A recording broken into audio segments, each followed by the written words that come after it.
When I saw the lineup and I saw Kivior, Arsenal's new signing, I saw Zinchenko, I saw Gabriel, I was like, what is happening to this Arsenal team? 3 left-footed players in a defense. This gotta be interesting. Let's get right into it. This is the Den of Soccer, and I'm your host, Coach J.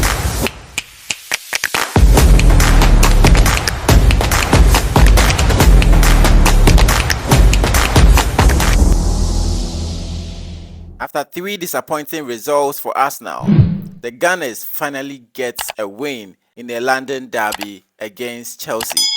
To be honest, when I saw the lineup, I thought Arsenal would be trashed. But lo and behold, the Gunners pulled something out of the bag. When I saw the lineup and I saw Kivior, Arsenal's new signing, I saw Zinchenko, I saw Gabriel, I was like, what is happening to this Arsenal team? 3 left-footed players in a defense. This gotta be interesting. Partey dropped to the bench. I never imagined the day Partey will be fully fit and will be dropped and Jorginho picked instead of Partey. Mikel Arteta made some bold decisions which actually benefited the whole team and the fan base. 3 significant changes. Bringing in Kivior for holding, Jorginho for Partey, and bringing in Trossard for Martinelli. In all honesty, I feel Trossard is just a level over Martinelli. Trossard knows how to balance the play. He knows how to fully go in when we have to go in and how to stay back when we need to stay back. And I feel that is what makes him a little bit better than Martinelli. Martinelli is fully attacking minded. And as a result, sometimes it hurts our defense. Martin Odegaard is the highest scoring midfielder in the Premier League. Let's not forget, they are very top quality midfielders in this league as well. Not to talk of Kevin De Bruyne, who showed his class in the match against Arsenal. Not to talk of Bruno Fernandes, who also plays penalties. You know, there are all these stars out there. But Martin Odegaard is the highest scoring midfielder in the Premier League. And I'm not surprised. If you watch closely to Martin Odegaard's game, you realize that this guy is a gem. And if he keeps on playing like this, who knows what he will develop into. 5 talking points in this match is Granit Xhaka's brilliance in this game. There was a slight twist in this match where Granit Xhaka was actually the creative midfielder in the game. Did you know that Granit Xhaka started his career as a striker? Now, let's go into it. This is what he said after the match. Mikel Arteta wants me to be in the box, to try to score, to give assists as well. I've been in good positions today as well. I started my career as a striker, and it's coming back. Granit Xhaka, we all know, is slow, so I'm wondering how he was a striker. I mean, that's just by the way. But him playing at this level in his career, I think is the best thing that has happened to Granit Xhaka after his years of serving Arsenal. He created 2 identical assists, 2 identical chances which were scored by Odegaard. And according to his stats, Granit Xhaka had 51 touches, 5 shots, 2 duels won, 2 tackles completed, 2 chances created, 2 assists provided.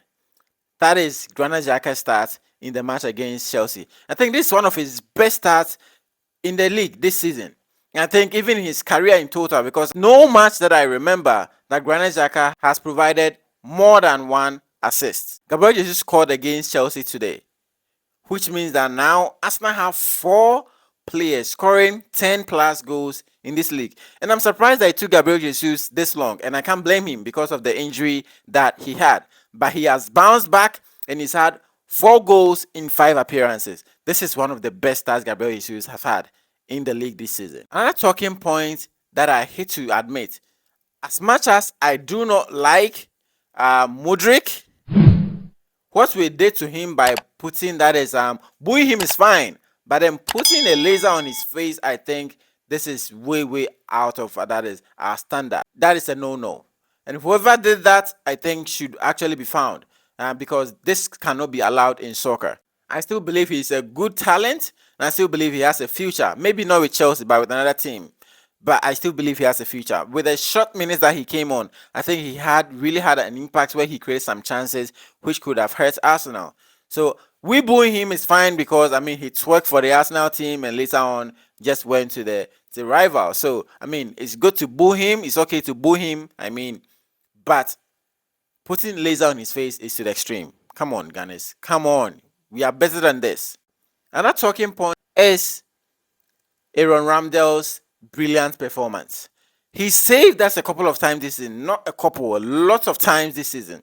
And I know he's committed few banters, mistakes here and there, but we cannot deny the fact that we've got on our hand a very good goalkeeper. He made an intelligent save and a brilliant one. That was a shot from Chilwell in the early start of the game. I think when we were 1-0 up. And if that game would have been 1-1 by then, I think it would be more difficult for us to even finish this game with a 3-1 lead. And he coming through for us, that is why we need him. That is what he is there for. But let's not discredit him for the performance, the top saves that he's been doing for us. Keepers are bound to make mistakes, but let's not discredit him. This guy has been brilliant for the team. One guy I feel should start every game is Lisandro Trossard. This guy, it's so brilliant. I'm not sure if I'm the only one who is able to, recognize that. But this guy actually understands when to go fully in and when to actually stay back.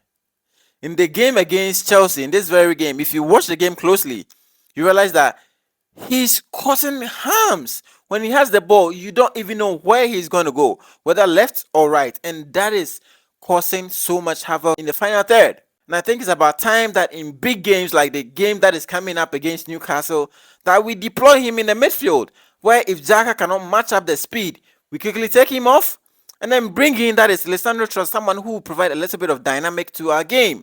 Because we all know Xhaka is good, but then we know that Xhaka is so traditional, but Trossard is very dynamic, and I think he will be a difference maker in tough matches like the one we'll have against Newcastle. And don't forget, Newcastle is a top team right now. Newcastle is so good. This is that the little mistake that you make, you are going to be punished.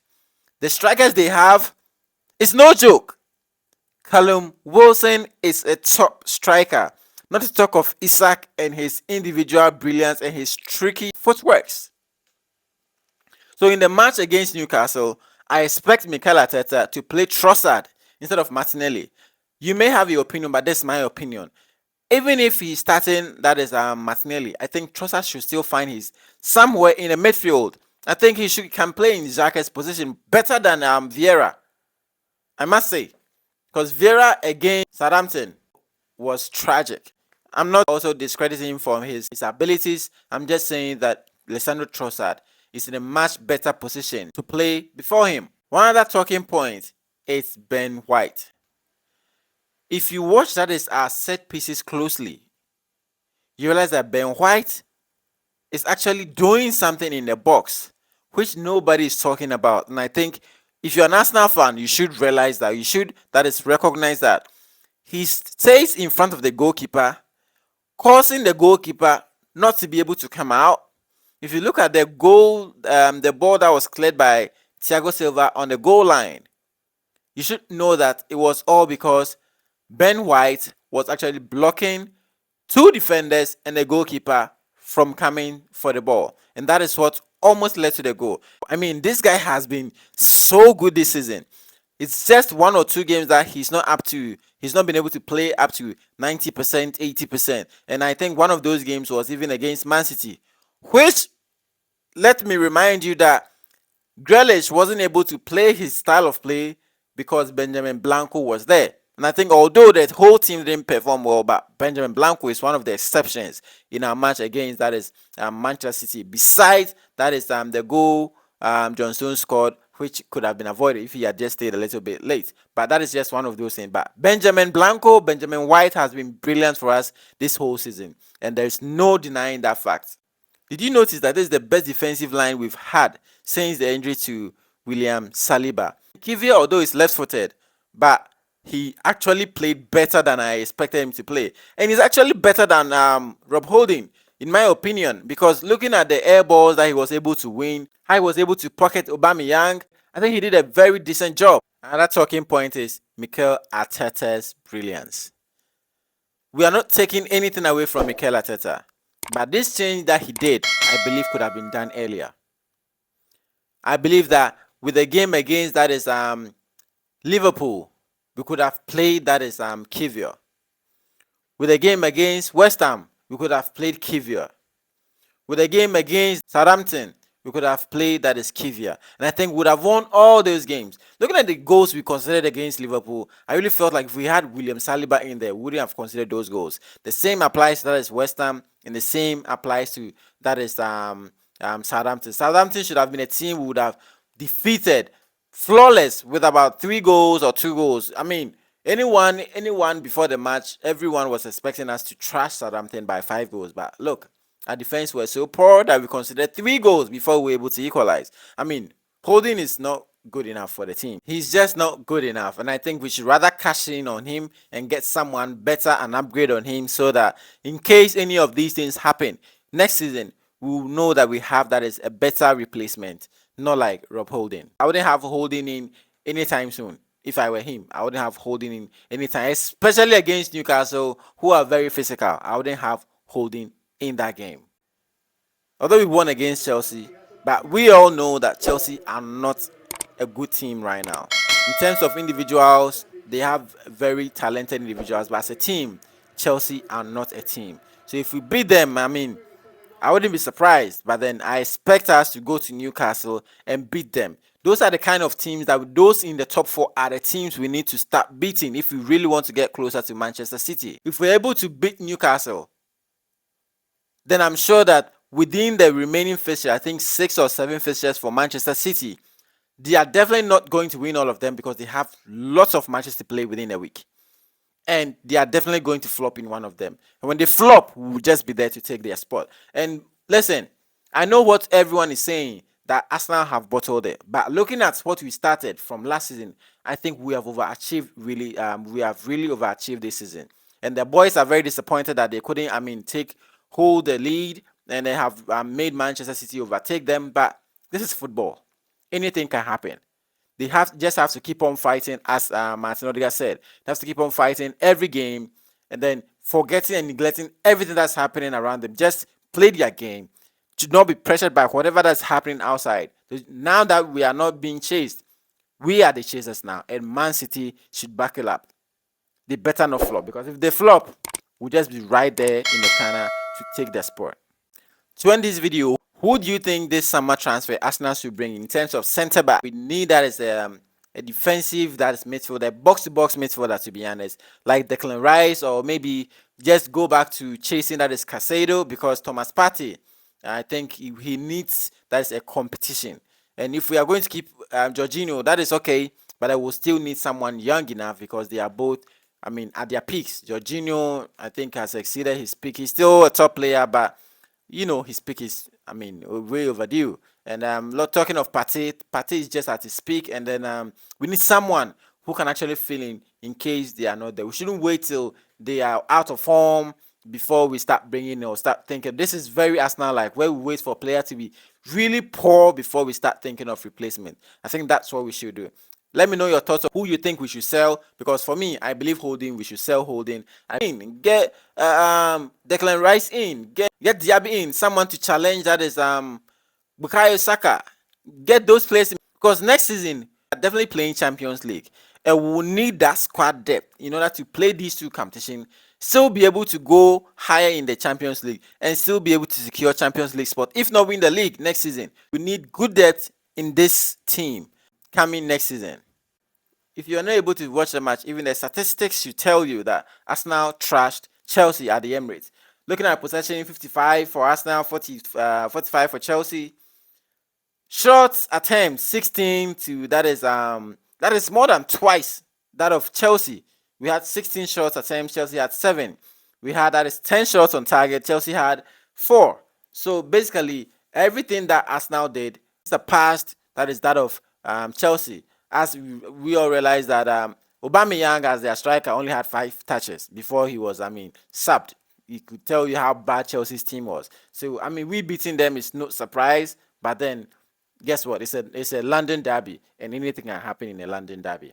Next match against Newcastle, who do you think should play? Do you think Martinelli should start or Trossard? Do you think that is Rob Holding should come in or Kivior should still maintain his spot? Do you think Partey should still be benched and Jorginho and play Jorginho? Let me know your thoughts. Who you think should be benched and who you think should play in our next fixture. If you have not yet subscribed to the channel, make sure you subscribe to the channel, like this video, and then come on, help your boy reach that is 100 subscribers as we are on our way to 100 subscribers. See you in the next video.